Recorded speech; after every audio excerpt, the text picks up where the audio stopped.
теріс ағымдарға, қазақтың болмысына жат идеологияларға тосқауыл қою қажет екеніне еш күмән жоқ. Елімізде дін бостандығына кепілдік берілген, бірақ жүгенсіздікке, тәртіпсіздікке жол беруге болмайды. Діннің аса маңызды миссиясы ұлтты ұйыстыру. Діни ұйымдардың қызметін реттейтін құжаттар осы талапқа сай болуға тиіс. Отанның өзегіне құрт түспесін.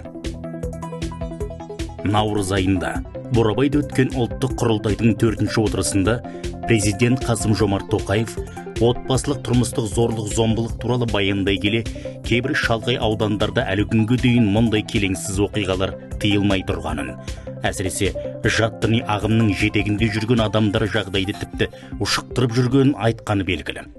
Отбасы әр адамның алғашқы мекені, өмірге көз ашатын алтын ұясы. Қазақ халқы ежелден отан отбасынан басталады деп бұл ұғымға ерекше мән берген. Алайда бүгінгі жаһандану дәуірінде кейбір теріс бағыттағы діни ағымдар осы қасиетті ұғымға сызат түсіріп, отбасының іргесін шайқалтатын үлкен қауіпке айналып отыр. Отбасының бүлінгені, отанның өзегіне құрт түскені. Бұл дер кезінде назар аударып, алды алынуға тиіс алаңдатарлық ахуал. Дінтанушы мамандар деструктивті діни ағымдардың көздегені жеке тұлғаның санасын билеп, оны өзінің отбасы мен қоғамына қарсы қою екенін, бұл рухани зомби жасаудың бір түрі саналатынын айтып жүр. Ол адамның санасын улап, қоғамнан оқшаулап, дәстүр мен тәрбиеге қарсы қоятын идеологиялық жүйе. Ақиқатты жекешелендіріп алған желөкпелердің қатерлі ұстанымы отбасындағы адамдарды да, мейлі ол әкесі мен шешесі болсын, егер намаз оқымаса, өз секілді өмір сүрмесе, оп-оңай кәпірге шығара салуы. Тағдыр қосқан қосағынан да осы сенім негізінде ажыраса салған жағдайлар елімізде көп.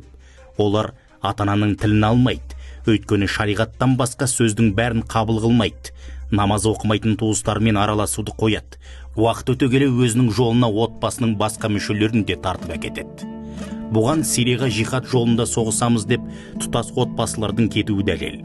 Әке-шешеден балаға, немесе керісінше баладан әке-шешеге тез жұғатын бұл кеселдің салдарынан талай шаңырақ шайқалып ортасына түсті. Алдымен отбасын ойрандап, кейін ұлттық бірегейлігімізді жоятын, ең соңында отанға деген опасыздық жасауға итермелейтін мұндай келеңсіздікпен күресу басты міндет. Ол үшін жас жеткіншектерге оң солын тани бастағаннан діни таным түсініктің ақ қарасын ажыратып, саналарына құю қажет. Оларға ұлттық тәрбие берілуге тиіс. Зайырлы құқықтық біліммен қатар имандылықты үйрету арқылы деструктивті идеологиялардың тамыр жоюына жол бермеуге болады. Індеттің салдарымен емес, себебімен күрескен абзал.